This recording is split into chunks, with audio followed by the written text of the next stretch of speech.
ఈరోజు చాలా కుటుంబాలు చూస్తే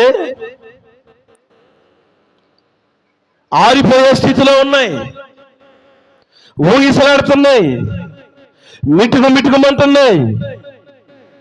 కొన్ని దీపాలు కొండెక్కి. కారణం ఏంటి? ఎప్పుడు ఒక సామెత ఉంటుంది, గాల్లో దీపం పెట్టి దేవుడా అంటాం కాదురా అంటారు కొంతమంది. నేను అంటాను, ఆ దీపం నిజంగా యేసయ్య గనక వెలిగించిందైతే గాలిలో కాదు, సుడి గాలిలో పెట్టినా కానీ ఆ దీపం ఎన్నడూ ఆరదు. దేవునికి స్తోత్రం, హల్లెలూయా. ఆయన వెలిగించిన దీపం ఎన్నడూ ఆరదు. ఈరోజు మరి ఎందుకు మన దీపాలు నిత్యము ఆరిపోతున్నాయి? ఎందుకు మన దీపాలు ఆరిపోతూ ఉన్నాయి? కొంతమంది దీపం ఆరిపోయింది, కొంతమంది దీపం ఆరిపోవడానికి సిద్ధంగా ఉంది, కొన్ని దీపాలు ఊగిసలాడుతున్నాయి. కారణం ఏంటి? వాక్యం లేక, వారి కుటుంబంలో విశ్వాసం లేక వారి దీపాలు ఆరిపోతున్నాయి. చాలా మంది చెప్తా ఉంటారు దైవజనులుగా, అయ్యా ఎప్పుడు మా ఇంట్లో చీకటి వెళ్తుంది. ఎందుకు నీ ఇంట్లో చీకటి వెళ్తుంది? ఎందుకు నీ కుటుంబంలో చీకటి ఏలుబడి చేస్తుంది?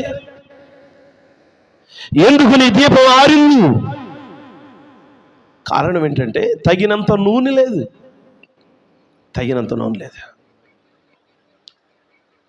ఈరోజు అందుకే వాక్యానికి దూరం అవ్వద్దు, దేవుని మందిరానికి దూరం అవ్వద్దు.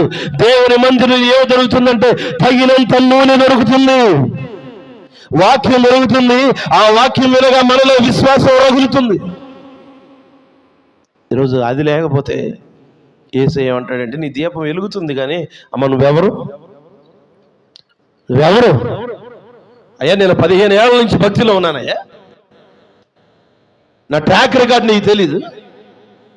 నేనేంటి, నా కుటుంబం ఏంటి, నా పిల్లలేంటి, నేను ఎంత భక్తిగా ఉంటున్నాను. నువ్వు ఎంత భక్తిగా వెలిగించబడుతున్నావు మంచిదే, కానీ తగినంత నూనె లేదు నీ దగ్గర. ఈరోజు క్రైస్తవులని పిలువబడుతున్న వారు అందరూ వెలిగించబడతారు.